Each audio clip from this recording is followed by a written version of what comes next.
Is the market, or better yet, the world, oversaturated with superhero films? Is this a bubble that will eventually pop, or a genre that has/will redefine the film industry as we know it? Let's tackle both of these questions separately. Do we have too many superhero films? In my opinion, yes, I'm a big film lover. Summer blockbusters tend to be my favorites, such as Jurassic World or The Day After Tomorrow. Even though I know films like The Day After Tomorrow are just dumb disaster movies that are all about special effects, I personally enjoy them for the most part, kind of a guilty pleasure. They are by no means The Shawshank Redemption or Courageous. You know, movies with character, meaning, and are ultimately a fulfilling experience to sit and watch. So why is it that I think the superhero genre is flooding the market and consequently going to kill itself in the end? Well, we have far too many films. Obviously, they are all being made due to the large box office takes they receive. We rarely see a superhero film not make a big profit. For every misfire, such as the Green Lantern or the new Fantastic Four, we have everything made by Marvel. In fact, Marvel is the ultimate culprit in who is making all of these films. Let me shoot you some numbers really quick. The number of superhero films made since 2007 is 48. Out of those 48 films, Marvel has created 26 of them. DC has only created 6, and everyone else in the entire world has created 16. Quite insane, huh?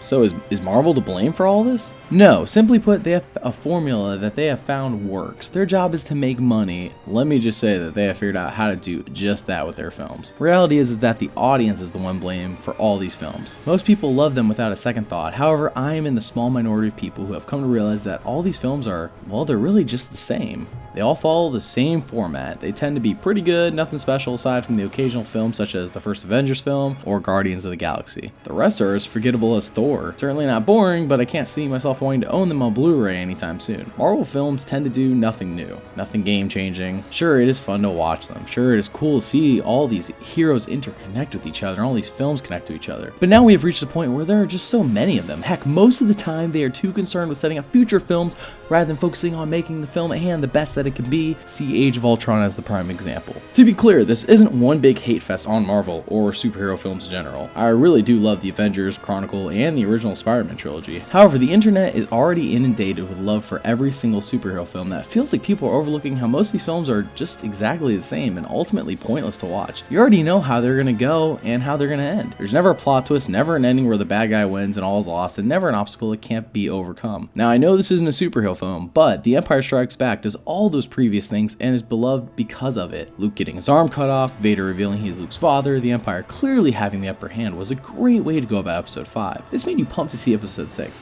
Pumped to see Luke save the day and defeat Vader along with the Emperor. Sure, episode 6 was more along the lines of a regular hero film saving the day. However, episode 5 did such a fantastic job at creating this massive obstacle that seemed to be impossible to stop. Luke blew up the freaking Death Star in episode 4, and that was simply just a bump in the road for the Empire. My point is that there is no episode 5-esque movie anywhere in the superhero genre. No movie with an unexpected plot, nothing that makes the superhero seem like maybe he just can't save the day every single time. I think this is why everyone was looking forward to Deadpool. Despite its well-deserved R rating, warning, it's very R-rated, it's shaping up to be bringing us something new to the table, breaking the fourth wall and embracing a new style on a genre that is so determined to take itself seriously and maybe break the occasional joke that will have you chuckle but barely remember it the minute you step out of the theater. On to the second question, which is the superhero film boom a bubble, or is it here to stay? I am voting on the latter, as we have all seen how they already have films planned through 2020. Audiences still go in droves to the theater to see the films, and there doesn't seem to be any sort of burnout setting in. Despite the issues I have mentioned earlier, most audiences don't recognize that they are just seeing the same film over and over, but with different characters, as the genre has not been around in such a big way for really that long. Most of us know how the typical romantic comedy will play out, or how a horror movie will attempt to scare us before we ever pay for our tickets. We know what we're getting into, but those genres have been around for quite a while, and they've both seen the rise and fall happen and have experienced their primes and are at the point now where they're just looking for something new. They're searching for something fresh to revitalize them. Right now, the superhero genre is in its prime, but one day it will experience a fall. One day it will be desperately searching for something new to make it feel all fresh again. But until then, audiences will go in droves to see their favorite heroes fight against the villain, who will undoubtedly be defeated by the end of the film. They'll sit around after the credits to see a glimpse of who the next villain will be, and the vicious cycle just goes full circle. Hey everyone, thanks for checking out our GUG editorials here on the main GUG YouTube channel. Let me know if you all recognize the trends I stated above, or let me know if I'm just crazy. Maybe I'm just seeing things. Also, feel free to recommend another subject for us to tackle here in a future GUG editorial. God bless you, geeks.